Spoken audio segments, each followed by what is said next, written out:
شیخ جلال الدین تبریزی رحمۃ اللہ علیہ ملتان میں ایک ایسے لڑکے سے ملے جو بظاہر دیوانہ بنا ہوا ایک جامع مسجد میں پڑا رہتا۔ وہ روزہ دار تھا۔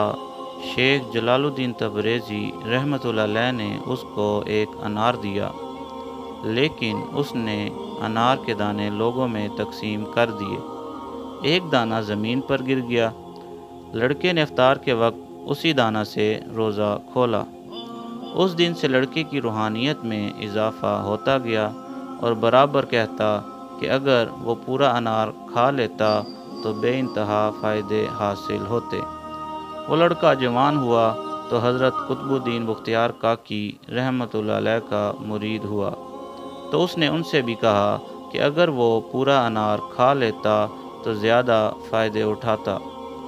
حضرت قطب الدین بختیار کاکی رحمۃ اللہ علیہ نے یہ سن کر فرمایا، جو کچھ تھا اسی ایک دانہ میں تھا جو تمہارے لیے رہ گیا تھا۔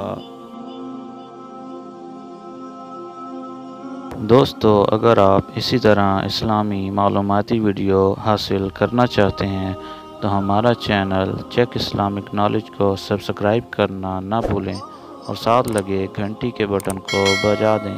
شکریہ۔